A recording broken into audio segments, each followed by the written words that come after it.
In this lecture, we discuss needs assessments and the benefits of conducting them. A general best practice when embarking on a new project is to ensure that the project being proposed falls within the parameters of the strategic plan of the larger program or the organization. Some key questions to ask related to this come from the book Capacity Building for Local NGOs, or Non-Governmental Organizations, and include: is the proposed project aligned with the strategic plan or the mission of the organization? For example, if you're approached about implementing a childhood immunization campaign, but your organization focuses solely on increasing access to care for persons living with HIV infection, then the proposed project isn't well aligned with your organization's strategic plan or mission. Can the project be implemented and accommodated within the resources available to the team? For example, if your project determines there is a strong need to revise all pre-service training materials to include new tuberculosis-related content, you must ask yourself whether there are sufficient funds available to execute the project successfully. Do you have the needed human resources, capacity, or the skills and number of people to adequately implement a new project? Using the TB example, imagine that there was sufficient budget for the TB-related pre-service curriculum revision, but no one on your team has experience in instructional design. You would need to determine if you have the capacity to hire sufficient support to meet that skills need or forego the project. If the answer to any of these questions is no, or you are unsure, it is best to step back. Further consideration and analysis may be warranted to assess the feasibility of taking on a new project for your organization. A needs assessment can help clarify these types of questions. So what constitutes a needs assessment, and why do you need to conduct a needs assessment? A needs assessment is a systematic process for determining and addressing needs or gaps between current conditions and desired conditions or wants. A needs assessment examines the causes of those gaps and helps you to set priorities for project planning. A needs assessment is part of the project cycle. Information from a needs assessment can help you refine and improve a project or products. According to PMD Pro, the easiest time to make changes to a project is at the beginning of its life. If a project team wants to change the objectives, the calendar, or the budget, it is easier to do this before the project is underway. This does not mean that a project cannot change course mid-cycle. A good project implementation plan has built-in opportunities to do so. Developing project plans are covered later in the course.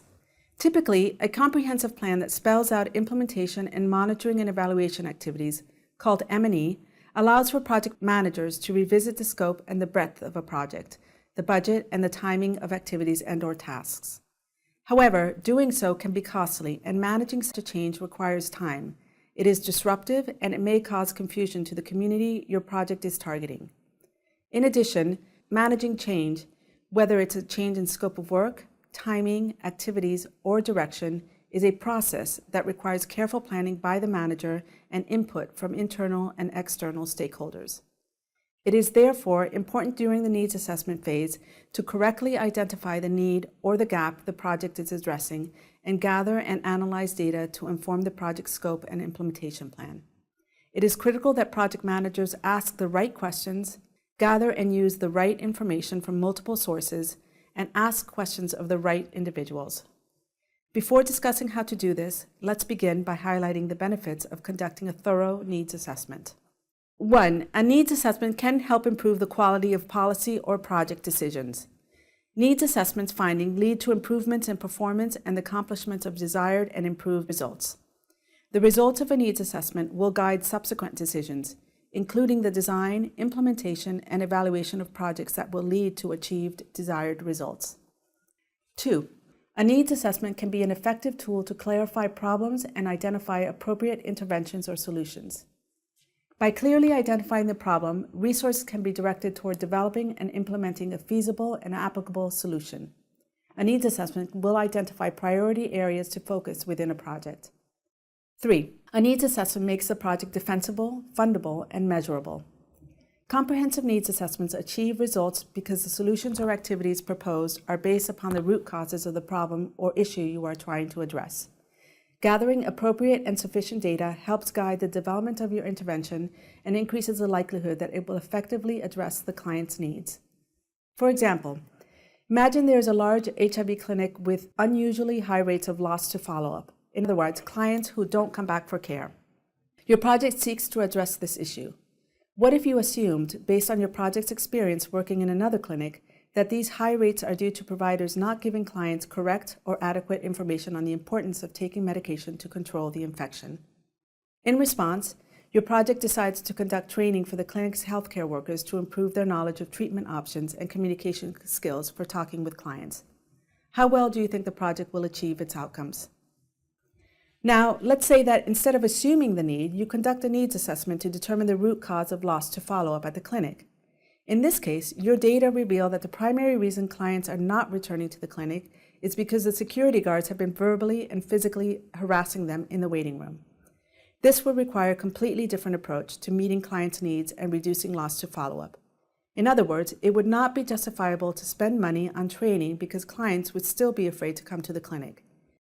4. Needs assessments allow a project manager to decide how a project may be evaluated to determine its efficacy. The information and data in a needs assessment can be used to establish a baseline and can be the basis for monitoring change and measuring how well the project is achieving its defined outcomes. In other words, evaluation. As the project progresses and demonstrates success, funders and other stakeholders will be more confident about change based upon true need. 5. A needs assessment can promote effective resource allocation. A completed needs assessment allows your organization or community to more efficiently use resources because the approaches you design target the real causes of a problem. Needs assessments also take stock of existing resources, which prevent unnecessary duplication of efforts. For example, a needs assessment may reveal that there is a need for quality improvement training for your project's clinical mentors. It may also reveal that another local organization recently developed quality improvement training materials that they are willing to share. In this case, you might choose to use the already developed materials and conduct extra trainings with the funds you would have spent on materials development. Resources, whether human or financial, can be scarce, so targeting them to achieve results is critical. 6. A needs assessment is an effective strategy for involving various stakeholders and members of a coalition or organization in important activities. One of the best ways to make people feel included and valued is to ask their opinion. A needs assessment provides an opportunity for people to express their own views, relate their experiences to the challenge at hand, and help compile relevant information for project planning and design. I will address stakeholder identification and analysis in a lecture later in this module. Before we move on from the benefits of conducting a needs assessment, let me ask you this. When is conducting a needs assessment ill-advised? Needs assessments are only worthwhile when they are ends-focused and provide concrete evidence to determine which approach is most effective for achieving the desired results. Don't invest in needs assessment if the information you need is already available. Also, what do I mean by needs? Defining the need is an essential starting place for a needs assessment. A need is a discrepancy or a gap between what is or a current situation and what should be, a desired outcome. Addressing a need can improve a function or fill a gap. In the context of project management, there are 3 types of needs that should be examined before designing a project or an intervention and before determining its scope and its reach. They include 1. The project management need. This includes time, resources, budget and people, and scope, deliverables and outputs, and the quality.